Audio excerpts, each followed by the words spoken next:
नमस्कार, जय श्री कृष्णा।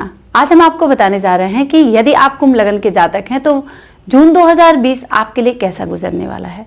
ग्रहों का जो संचरण है वह किस तरह से आपको आपके जीवन में प्रभावित करने वाला है और कहाँ कौन सा ग्रह बहुत शुभ है, उसका फेवर आप अपने जीवन में ले सकते हैं जून 2020 में। तो हमारे ये बताने का मकसद होता है मित्रों कि हमारे जो नवग्रह हैं, राहु केतु को लेकर नवग्रह जो हैं उनका प्रभाव किस तरह से पड़ने वाला है और कौन सा ग्रह आपको पॉजिटिव दे रहा है और कौन सा ग्रह आपको नेगेटिव दे रहा है, इन सब विषय की जानकारी इस वीडियो के माध्यम से आज हम आपको देने जा रहे हैं। आपके जो प्रश्न होते हैं कि वक्री ग्रहों के वीडियोस बनाइए अलग अलग से, तो मुझे नहीं लगता है कि जब मैं आपको पूरे मंथ का प्रेडिक्शन देती हूँ लग्न के अकॉर्डिंग, तो जो भी ग्रह आपके लिए वक्री हो रहे हैं उसका भी प्रभाव मैं इस वीडियो में आपको बताऊंगी। तो आप ये पूरा वीडियो हमारा देखें और समझें कि शनि, शुक्र, बुध और गुरु, ये चार बड़े ग्रह इस महीने में वक्री हो रहे हैं और इनका किस तरह से आपको प्रभाव आपके जीवन में पड़ने वाला है। अगर कोई ग्रह आपको फेवर कर रहा है तो उसका लाभ आपको कैसे मिल सकता है। तो चलिए, सबसे पहले आपको जानना होगा कि आपके प्रथम भाव में, यानी ये आपका प्रथम भाव है, प्रथम भाव यानी लग्न। तो ये वीडियो मैं लग्न के अकॉर्डिंग बता रही हूँ, लग्न कुंडली से बता रही हूँ। चंद्र कुंडली से भी गोचर का बहुत इंपॉर्टेंस होता है, लेकिन लग्न को भी हम छोड़ नहीं सकते। तो लग्न से आज मैं आपको इस वीडियो को बता रही हूँ। तो यदि आपके प्रथम भाव में 11 नंबर विद्यमान है तो आपका लग्न कुंभ हो गया, और कुंभ लग्न का जो स्वामी होता है वह शनि होता है। अभी मैंने मकर जो लग्न का वीडियोस बनाया उसमें मैंने बताया कि कोमल शनि का प्रभाव। तो जो मकर लगन के होते हैं बड़े ही सॉफ्ट हार्टेड होते हैं, ठीक है, क्योंकि वो जो होते हैं वो जल तत्व उनका प्रधान होता है। लेकिन जो कुंभ लगन के जो जातक होते हैं उन पर कठोर शनि का प्रभाव होता है और वायु तत्व इन पर तमोगुणी होता है और वायु तत्व प्रधान होता है। तो इसीलिए जो कुंभ लगन के जातक होते हैं बेडौल से होते हैं और बहुत ही कठोर प्रकृति के होते हैं। इस विषय को आप जान लें, समझ लें, और तब ये पूरा वीडियो आपको समझ में आएगा कि कैसे मैं आपको बताने जा रही हूँ। जो कुंभ लगन के जातक है इनका चरित्र ही बहुत अद्भुत होता है, ठीक है, और स्थिर चित्त वाले होते हैं। कोई भी काम बहुत ही स्थिरता से करते हैं, चाहे वह कुंभ लगन के हों या फिर कुंभ राशि के हों, बहुत ही स्थिर काम करते हैं, जिस भी काम में लगते हैं उसे पूरा करते हैं। तो अब हम आपको बताएंगे कि यदि आपके प्रथम भाव में विद्यमान शनि, शनि की राशि यानी कुंभ राशि, और आपके व्यय भाव की जो राशि है वो भी शनि है, और लग्नेश आपका अपने से जब व्यय भाव में चला जाएगा तो वह किस तरह का प्रभाव आपको प्रदान करेगा। और वो भी शनि और बृहस्पति वक्री हैं इस महीने में, और दो बड़े ग्रह एक साथ व्यय भाव में विद्यमान है। तो जब व्यय भाव में होंगे और तो बृहस्पति यहाँ पर अपनी नीच राशि में बैठा है और शनि अपनी उच्च राशि में, शनि स्व राशि में बैठा है, अपनी ही राशि में बैठा है, तो उसको बहुत ज्यादा कुछ करने की जरूरत नहीं है। लेकिन बृहस्पति यहाँ पर नीच का बैठकर बहुत कुछ आपसे कराने वाला है। तो जब वक्री होगा तो वह एकादश भाव पर भी प्रभाव डालेगा शनि, और बृहस्पति भी एकादश भाव पर यहाँ पर प्रभाव डालेगा, और यहाँ पर केतु विद्यमान है। आप देखें कि जब वक्री है दोनों ग्रह और भी 30 जून तक वक्री रहेंगे तो बृहस्पति एकादश पर भी डालेगा और शनि भी एकादश पर डालकर प्रभाव किस तरह से आपको प्रभावित करेगा। अब शनि इस लग्न के लिए शुभ होता है, बुध भी सम होता है, शुक्र भी शुभ होता है, लेकिन गुरु, चंद्रमा और मंगल इस लग्न वाले जातकों के लिए शुभ नहीं होते हैं। तो अब शुभता को ध्यान में रखकर आप देखें हमारे प्रेडिक्शन को किस तरह से हम आपको बताने जा रहे हैं। शनि की शुभता, यानी अगर शनि शुभ है इस लग्न और इस राशि के लिए, ठीक है, शनि स्वराशि में बैठा है, मकर राशि में, और लग्नेश भी है। तो देखें कि अपने से व्यय भाव में बैठा है, तो अपने से व्यय भाव में बैठकर कोई भी ग्रह आपको पॉजिटिव यहाँ पर नहीं देते हैं। लेकिन ये मकर राशि में बैठा है, स्वराशि में बैठा है, आपका लग्नेश द्वादश भाव में बैठा है, तो आपको नौकरी में शुभता देगा। स्थानांतरण के विषय में यदि आप सोच रहे हैं तो भी आपके लिए बहुत ही शुभ स्थिति यहाँ पर शनि बनाएगा। और चूंकि इसकी वक्र गति है और एकादश भाव को भी शनि देख रहा है, दोनों ग्रह एकादश भाव पर भी प्रभाव डाल रहे हैं। जब वक्री स्थिति में होते हैं कोई भी ग्रह तो दो भाव पर यहाँ पर प्रभाव डालते हैं। स्थानांतरण के लिए आप प्रयत्न करिए, आपका स्थानांतरण यहाँ पर होने वाला है। अकस्मात कहीं से धन मिलने के चांसेस है, क्योंकि शनि वक्री है, तेज है, बहुत फास्ट चल रहा है इस समय, ठीक है। तो व्यवसाय भी आपका ठीक ठाक चलेगा, लेकिन रह रह के बीच बीच में इस तरह से कंडीशन क्रिएट होगी कि नौकरी कहीं छूट ना जाए, हमारी तरक्की कहीं रुक ना जाए। कारावास के चांसेस यदि आपके बर्थ चार्ट में है तो भी यहाँ पर स्थिति क्रिएट कर रहा है। विदेश यात्रा की संभावना बन रही है। व्यवसाय आपको एक ऐसी कंडीशन आ सकती है, हो सकता है कि आपको लगे कि व्यवसाय बंद करना पड़े, लेकिन बिल्कुल से आप अपने व्यवसाय को बंद ना करिएगा। पति पत्नी में दूरी हो जाएगी, है ना, क्योंकि मकर राशि में बैठा है। अगर मकर राशि में शनि यहाँ नहीं होता तो मृत्यु जैसी संभावना बन जाती अपने जीवन साथी के, ठीक है। लेकिन पति पत्नी से दूरी हो जाएगी, स्त्री सुख में बाधा आपको मिलेगी, और जो भी अशुभता शनि द्वादश में बैठकर देता है, चूंकि स्वराशि में है लेकिन यहाँ पर अशुभता आपको नहीं दे रहा है, और एकादश और द्वादश के प्रभाव को यहाँ पर क्रिएट कर रहा है। अब चलते हैं कि बृहस्पति आपको किस तरह से प्रभावित कर रहा है जून 2020 में। बृहस्पति भी 14 या 13 तारीख से ये वक्री हो गया है, और 30 जून तक दोनों बड़े ग्रह वक्री रहने वाले हैं। तो द्वादश में बैठकर कोई भी ग्रह शुभता प्रदान नहीं करता है जब हम लग्न कुंडली से गोचर को देखते हैं मित्रों। तो व्यवसाय में थोड़ी सी दिक्कतें देगा, पैसे की तंगी आपको प्रदान करेगा, और मन आपका स्वस्थ नहीं रहेगा। ऐसा होता है ना कि बहुत नीरसता सी एक रह रही है, चलो जैसे तैसे हमारा कार्य चल रहा है। विवाह, अगर आप विवाह के विषय में सोच रहे हैं तो संतान के लिए दिक्कत आएगी। अगर संतान के विषय में सोच रहे हैं तो आपको विवाह में दिक्कत आएगी, और अगर संतान आपकी हुई भी तो उससे वियोग के चांसेस बृहस्पति यहाँ पर बना रहा है। क्योंकि बृहस्पति इस लग्न के लिए शुभ नहीं है। व्यवसाय, सट्टा, शेयर, इन सब में अगर आप पैसे लगा रहे हैं तो नुकसान के चांसेस यहाँ पर बना सकता है, तो बहुत सावधान रहने की जरूरत है। लेकिन अब बृहस्पति यहाँ पर वक्र स्थिति से एकादश भाव को भी देख रहा है, और केतु यहाँ पर विद्यमान है। एकादश में बैठकर आपको यहाँ पर संपत्ति का लाभ दिला सकता है अचानक से, और संतान का लाभ भी दे सकता है, ठीक है। तो अगर धन के विषय में आप सोच रहे हैं तो संतान आपको नहीं मिलेगी, संतान मिलेगी तो धन आपको यहाँ पर नहीं मिलेगा। तो दो चीजों में से एक ही चीज बृहस्पति आपको प्रदान करेगा। तो ये कंडीशन है, बृहस्पति को और ज्यादा शुभ और शुभता प्रदान कर लें तो बृहस्पति आपको बहुत पॉजिटिव, जो इस तरह की कंडीशन आ रही है कि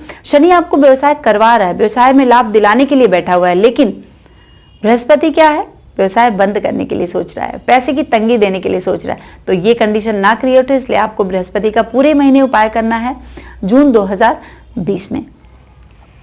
अब चलते हैं कि मंगल की स्थिति क्या है। मंगल कुंभ लगन यानी लग्न में ही बैठा है, 18 जून तक यहाँ पर रहेगा, और उसके बाद से 18 जून के बाद से मीन राशि में आ जाएगा, यानी द्वितीय भाव में आ जाएगा। तो जब मंगल की स्थिति, अब मंगल कहाँ का स्वामी है आप देखें, मंगल कर्म क्षेत्र का स्वामी है और तृतीय भाव का स्वामी है। आपका दशमेश और तृतीय मंगल की स्थिति लग्न में है। लग्नेश जब लग्न में बैठा है तो वह आपका कर्म का स्वामी और आपके तृतीय भाव का स्वामी। तो आपके लग्न में बैठा हुआ है मंगल की स्थिति आपको बहुत सारी, चूंकि शुभ नहीं है इस लगन वाले जातकों के लिए, तृतीयेश और कर्मेश ये शुभता नहीं है। हमेशा केंद्र, और चूंकि केंद्र का स्वामी है, केंद्र में ही बैठा है, तो ये थोड़ा सा एक नॉर्मल स्थिति यहाँ पर बन सकती है। पत्नी से यदि अनबन हो गई है तो बहुत सतर्क और सावधान रहें, बृहस्पति को पॉजिटिव करें, मंगल को भी आपको यहाँ पर स्ट्रॉन्ग करना है। और चूंकि 45 डेज मंगल एक घर में रहता है तो 18 तारीख तक मंगल यहाँ पर रहने वाला है। तो पिछले आप 45 दिन जोड़ लें 18 तारीख तक, तो आपको यहाँ पर पत्नी से अनबन हुई होगी, है ना। पैसा समय पर नहीं मिलता है, इसको लेकर भी दिक्कतें आती हैं। सभी कामों में अड़चने मंगल यहाँ पर लग्न में बैठकर प्रदान करता है। बहुत क्रोध आता है, ऐसा लगता है कि अब मेरा बहुत अपमान हो रहा है और हमसे सहन नहीं हो रहा है। तो और ये स्थिति आपके यहाँ पर मंगल बना सकता है। लेकिन 18 तारीख के बाद से जब वह द्वितीय भाव में बैठेगा, क्योंकि लग्न पर बैठकर सप्तम पे प्रभाव दे रहा है, तो निश्चित तौर पर सप्तम से रिलेटेड दिक्कत आपको देगा, चाहे व्यवसाय में हो, पत्नी से हो, अपमानजनक स्थिति हो, ये सारी चीजें आपको मंगल यहाँ पर 18 तारीख तक बना चुका है। 18 तारीख के बाद से वह जब द्वितीय भाव में जाएगा तो आपका पराक्रम का स्वामी और आपके कर्म का स्वामी धन भाव में चला जाएगा। अब धन भाव में होने की वजह से शरीर में इतनी ज्यादा एनर्जी आपको दे देगा, या तो फीवर के चांसेस बनाएगा, या इतनी आपकी जो सुख की भावना है, स्त्री सुख की जो भावना है, पति सुख की जो भावना है, उसको आपको मंगल यहाँ पर बहुत ज्यादा बढ़ा देगा।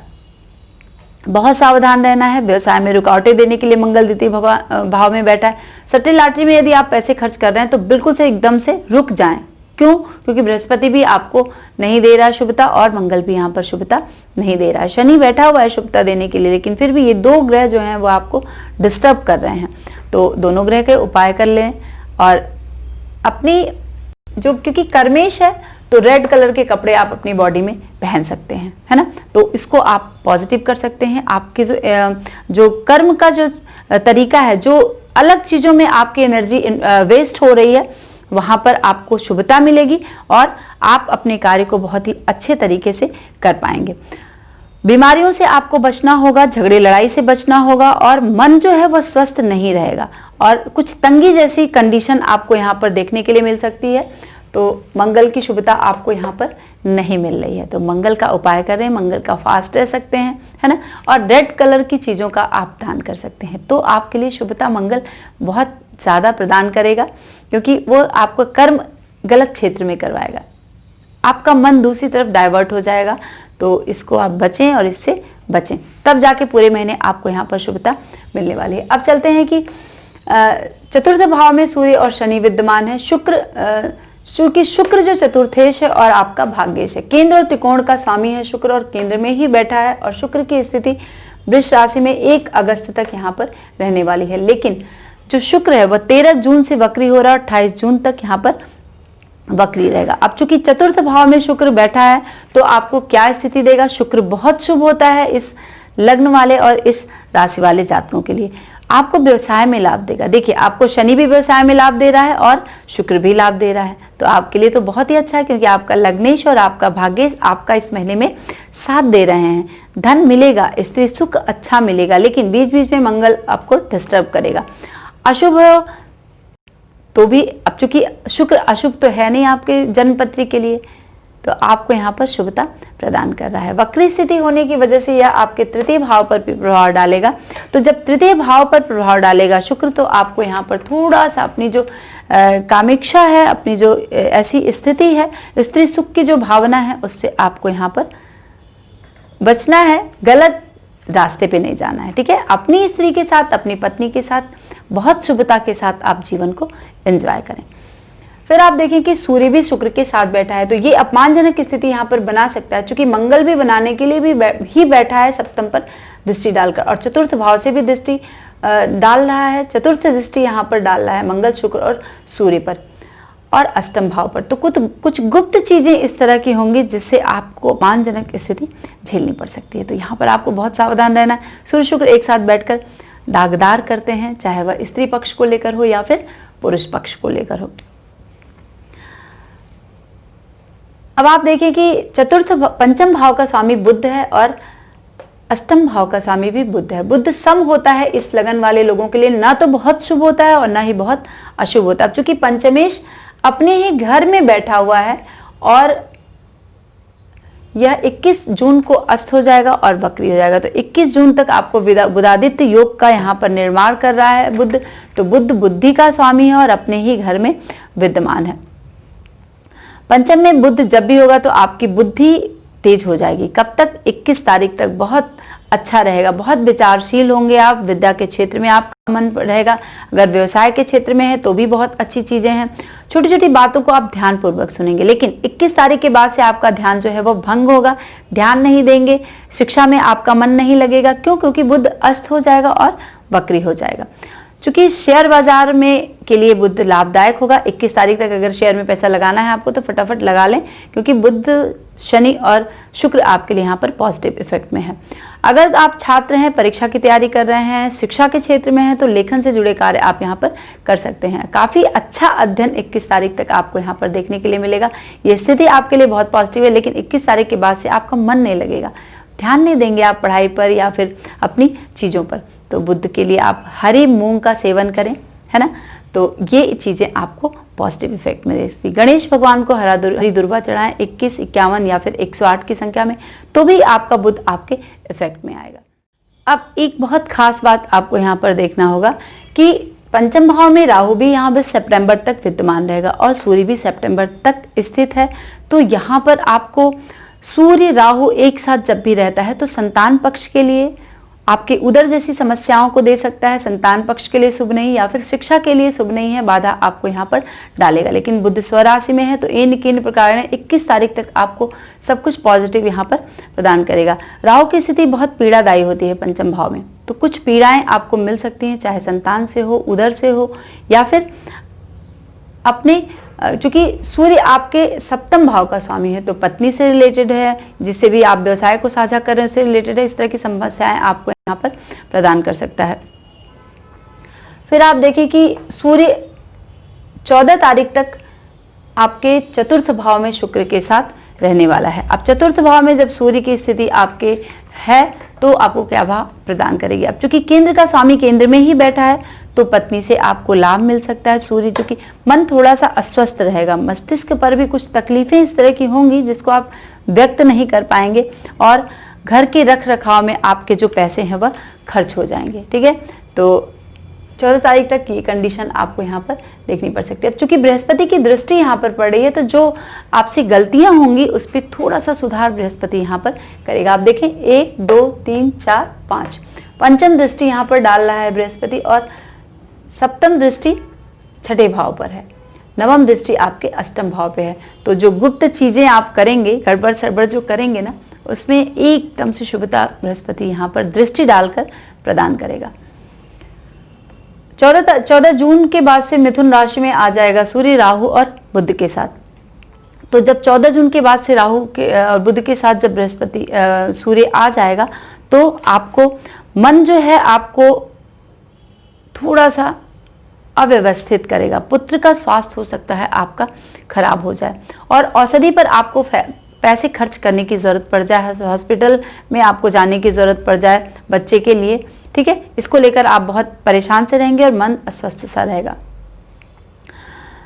अपना भी ख्याल रखें और अपनी पत्नी का भी ख्याल रखें कि दोनों पति पत्नी, या फिर आप अगर सिंगल हैं तो अपना और अपने घर वालों का भी ख्याल रखें, बच्चे का, साथ में भाई बहन का भी ख्याल रखें, पिता का ख्याल रखें। तो आपके लिए पूरा जून का महीना सूर्य आपके लिए काफी बैलेंस्ड होगा और चीजों को कंट्रोल में रखेगा। क्यों? क्योंकि बृहस्पति की दृष्टि यहाँ पर मंथ के हाफ तक यहाँ पर पड़ रही है।